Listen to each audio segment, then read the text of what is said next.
Bakea eta duintasuna elkarteak foro sozial iraunkorreko beste prozesu batzuen ezagutzak zeharkako ardatza dinamizatzen ari gara, eta hortik sortu da jardunaldi hau antolatzeko proposamena. DDR-a, desarmea, desmobilizazioa eta bergizarteratzea euskal kasuan, bideragarritasuna eta aukera hitzordua, hilaren 11an burutuko da, 4:00 hasita, Carlos Santamaria zentroko Antonio Beristain auditorioan, Donostiako EHUko kampusean.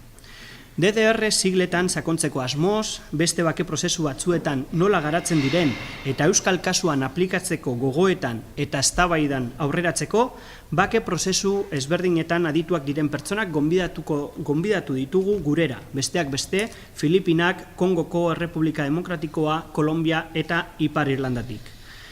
Besteak beste, Aaron Suonio, gatazken kudaketan aditua eta desegitearen nazioarteko batzorde independientearen gabinete burua Ipar Irlandan, Omar Cortés, Kolombiako Armada Nazionaleko ontzi kapitain erretiratua eta Farkekin egindako bake prozesuan su-etena eta aldebiko borrokaren uste definitiborako ereduaren diseinu eta implementazioan parte hartzailea, hala nola armagabetzean, Jesus Flores, teologo eta antropologian doktorea, gaur egun Pazifiko Eskualdeko Koordinazioaren koordinazio batzordeko kidea dena, Justin Masika, Kongoko ekintzailea eta Synergy of Women for Victims of Sexual Violence erakundeko koordinatzailea, giza eskubideen alde lan egiten duen elkartea bereziki guda garaian violentzia sexuala pairatu duten emakumeen eskubideak babesten, Christian Herbolzheimer, Conciliations Resurseko bakerako transizioak Filipinak eta Kolombia programaren zuzendaria eta Veronik Duduet, Berlineko Berghof Fundazioko programen zuzendaria.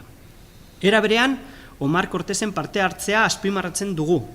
Ezen Kolombiako Armada Nazionalaren izenean Labanako baker prozesuan izan zuen implikazioak, DDR eztabaida euskal prozesu bereziaren aldebakartasuna eta Espainiar gobernuaren blokeo anitzetan ezartzen du. Horregatik, agenda paralelo bat diseinatu dugu berarekin eta bihar Eusko Legebiltzarreko lehendakariak, Bakartxo Tejeriak harrera egingo dio eta gero Kolombiako bake prozesuaren aldeko Legebiltzarreko intergrupoarekin bilduko da. Azkenik, berriz errepikatzen dugu, hasierako desarme, sigla 2017ko apirilaren 8an ebatzia izan zen prozesu batez ari garela. Eta horregatik, Agus eta Juanjok aipatu bezala, bigarren eta R-aren konponbidea garatu behar dugu, desmobilizazioa eta bergizarteratzea alegia. Espero dugu, hitzordu honek, adostasunetarako erdiko bide bat eraikitzen laguntzea. Mila esker.